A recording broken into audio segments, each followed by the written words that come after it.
실과 예수님의 지상명령 두 번째 시간입니다. 이번 시간에는 마태복음 28장 20절에서와 같이 구약의 신명기 31장에서도 하나님께서 모세를 통해 말씀하셨던 바, 곧 온 이스라엘에게 율법의 모든 말씀을 지키도록 가르치라고 하신 말씀을 수행하지 않으므로 실제 어떤 결과를 초래했는지, 또한 어떤 일이 일어나게 되는지에 대해 성경을 통해 알아보실 텐데요. 이를 통해 오늘날 우리는 예수님께서 명하신 지상명령을 반드시 수행해야 함을 깨닫는 시간이 되시기를 바랍니다. 먼저 13절에 또 너희가 요단을 건너가서 차지할 땅에 거주할 동안에 이 말씀을 알지 못하는 그들의 자녀에게 듣고 내 하나님 여호와 경외하기를 배우게 할지니라. 13절을 보시면 하나님께서는 이를 통해 하나님 여호와 경외하기를 배우게 할 것을 말씀하십니다. 곧 이를 수행함으로써 하나님 여호와 경외함을 배우게 됨을 알 수가 있는데요.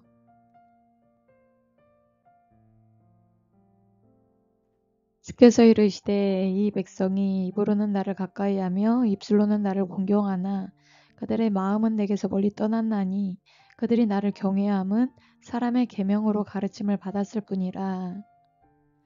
외식하는 자들아, 이사야가 너희에 관하여 잘 예언하였도다. 일렀으되 이 백성이 입술로는 나를 공경하되 마음은 내게서 멀도다. 사람의 계명으로 교훈을 삼아 가르치니 나를 헛되이 경배하도다 하였느니라 하시고, 이를 수행하지 않으므로 곧 하나님의 말씀을 가르치지 않고 사람의 계명으로 교훈을 삼아 가르침으로 먼저는 마음에 하나님에 대한 경외함이 없게 되었음을 알 수가 있습니다.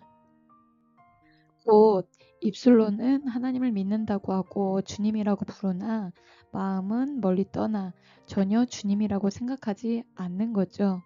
로마서 3장 18절에 보시면 그들의 눈앞에 하나님을 두려워함이 없느니라 함과 같으니라. 이와 같이 하나님에 대한 공경함도 두려움도 없게 되었음을 알 수가 있습니다. 하나님께서는 우리를 자녀와 같이 여겨주시고 때론 친구처럼 대해주신다고 하더라도 우리는 기본적으로 성경을 통해 그분이 어떠한 분이신지, 또한 우리가 얼마나 보잘것없는 존재인지를 알고 하나님을 공경함도 두려워함도 잊어서는 안 되겠죠. 모든 성경을 배우지 않고 장님이 코끼리의 신체 일부를 만지며 평가하듯 하나님의 특정 성품만을 이야기해서는 안 될 것입니다. 엘리야가 모든 백성에게 가까이 나아가 이르되 너희가 어느 때까지 둘 사이에서 머뭇머뭇하려느냐. 여호와가 만일 하나님이면 그를 따르고 바알이 만일 하나님이면 그를 따를지니라 하니 백성이 말 한마디도 대답하지 아니하는지라. 신명기 31장의 명령대로 성경을 가르치지 않으므로 엘리야 시대에 와서는 백성들이 하나님을 섬기고 싶어도 바알이 하나님인지 엘리야가 이야기하는 여호와가 하나님인지를 몰라서 둘 사이에서 머뭇머뭇하는 것을 볼 수가 있습니다. 개인적으로 이 말씀을 보고 적지 않은 충격과 함께 생각이 좀 많아지더라고요. 성경을 보면 여호와 하나님을 섬기는 방법에 대해 곧 제사 방법이든 하나님의 백성은 어떻게 행해야 하는지가 자세히 기록되어 있는데요. 혹시 바알과 아세라 등의 우상 숭배자와 같이 기복신앙 및 음행을 행하면서 자신이 여호와를 하나님으로 섬기고 있다고 믿지는 않나. 당연히 말씀을 모르면 그처럼 우상 숭배의 행위를 하면서 착각하며 살 수도 있을 것입니다. 호세아서 4장 6절에 내 백성이 지식이 없으므로 망하는도다. 내가 지식을 버렸으니 나도 너를 버려 내 제사장이 되지 못하게 할 것이요. 내가 내 하나님의 율법을 잊었으니 나도 내 자녀를 잊어버리리라. 지식 곧 하나님의 백성으로서의 율례와 규례와 법도라 할 말씀을 버리게 되면 악행을 하면서도 악행을 하고 있는지조차 모를 것이고, 우상을 섬기고 있으면서도 내가 우상을 섬기고 있는지를 모르므로 저절로 하나님에게서 끊어지는 것은 당연한 이치일 것입니다. 우리는 하나님의 말씀을 기반으로 한 지식이 있는 백성으로 여호와 하나님을 제대로 알고 섬김으로 하나님에게서 끊어지는 일이 없어야 할 것입니다.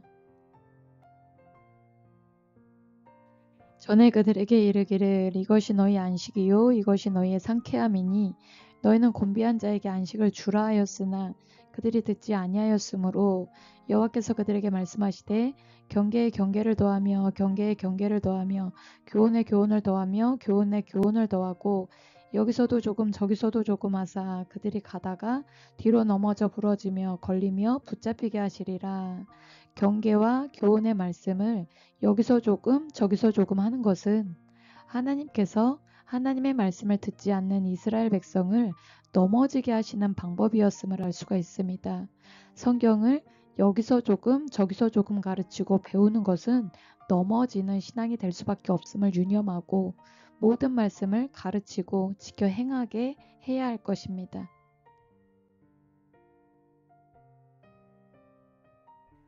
여호와께서 이르시되 가서 이 백성에게 이르기를 너희가 듣기는 들어도 깨닫지 못할 것이요 보기는 보아도 알지 못하리라 하여 이 백성의 마음을 둔하게 하며 그들의 귀가 막히고 그들의 눈이 감기게 하라 염려하건대 그들이 눈으로 보고 귀로 듣고 마음으로 깨닫고 다시 돌아와 고침을 받을까 하노라 하시기로.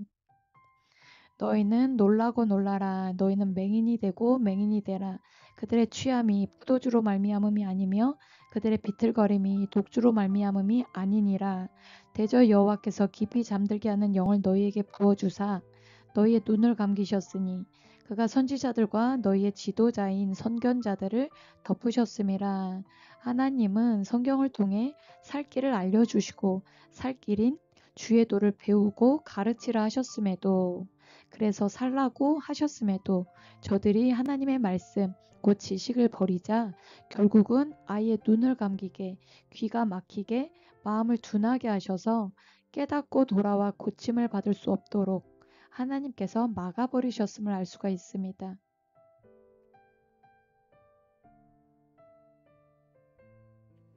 에베소 교회의 사자에게 편지하라. 오른손에 있는 일곱 뼈를 붙잡고 일곱 금촛대 사이를 거니시는 이가 이르시되 내가 내 행위와 수고와 내 인내를 알고 또 악한 자를 용납하지 아니한 것과 자칭 사도라 하되 아닌 자들을 시험하여 그의 거짓된 것을 내가 드러낸 것과 또 내가 참고 내 이름을 위하여 견디고 게으르지 아니한 것을 아노라.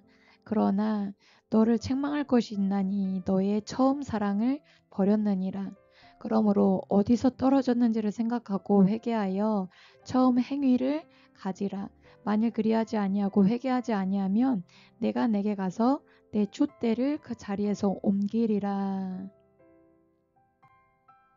바울이 세우고 지상 명령을 수행했던 에베소 교회에 대한 말씀을 보면 4절에 처음 사랑을 버린 것에 대해 책망하시는데요. 5절을 보면 처음 사랑이란 처음 행위를 의미함을 알 수가 있고 곧 바울이 에베소 교회를 세울 당시에 예수님의 마지막 유언대로 지상 명령을 수행했었으나 언제부터인가 지상 명령을 하지 않은 것에 대하여 책망하고 계심을 알 수가 있습니다. 그리고 중요한 것은 회개하지 않으면 곧 다시 처음 행위인 지상 명령을 수행하지 않으면 촛대를 그 자리에서 옮기리라고 말씀하고 계시죠. 계시록 4장 5절을 보시면 보좌로부터 번개와 음성과 우레소리가 나고 보좌 앞에 켠 등불 일곱이 있으니 이는 하나님의 일곱 영이라. 일곱 촛대 위에 켠 등불 일곱은 하나님의 일곱 영이신 성령을 의미하며 촛대를 그 자리에서 옮기심으로 성령 하나님께서 교회를 떠나실 것을 경고하고 계신 거죠. 일반 건물과 성전의 차이는 성령님의 임재 여부에 달려 있을 것입니다. 지상 명령을 수행하지 않으면 성령님께서 그 교회에서 떠나실 것을 말씀하고 계시고 우리도 마찬가지로 고린도전서 3장 16절에 보시면 너희는 너희가 하나님의 성전인 것과 하나님의 성령이 너희 안에 계시는 것을 알지 못하느냐.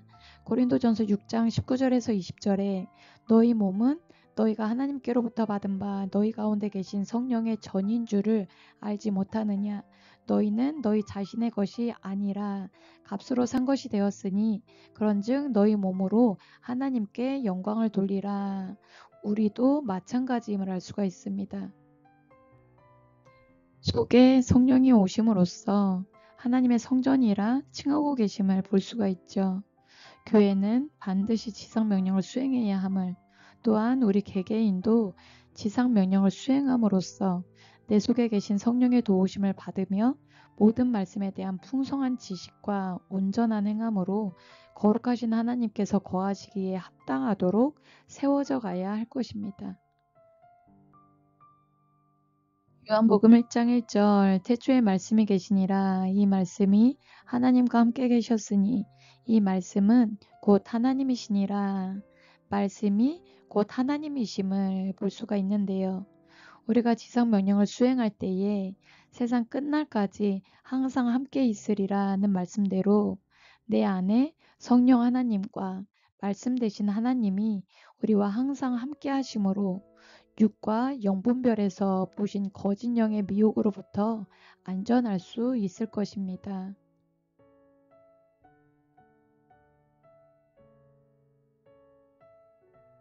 지금까지 예수님의 대위임 명령인 지상 명령을 함께 보셨는데요. 성령을 힘입어서 모든 말씀을 지키도록 가르치는 것이 얼마나 중요한 일인지, 그것은 예수님께서 마지막으로 승천하시기 직전에 우리에게 남기신 명령이자 우리를 마지막까지 지키시기 위한 부탁임을 보셨으면 합니다. 지상 명령을 수행하는 것은 아담의 범죄로 죄가 들어와 창조 당시 본연의 모습을 상실했던 우리가 다시금 하나님의 형상과 모양을 회복하는 일이자 거룩하신 하나님께서 거하시기에 합당한 처소로 세워져 가는 일이며, 또한 마지막 날에 하나님 앞에 이르기 위한 안전장치라 할 수 있을 것입니다.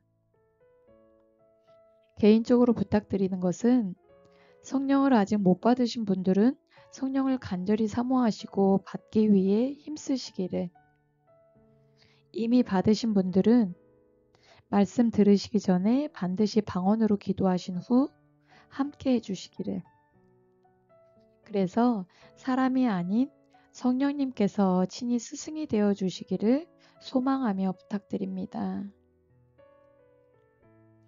다음 시간에는 창세기를 통해 만나 뵙겠습니다.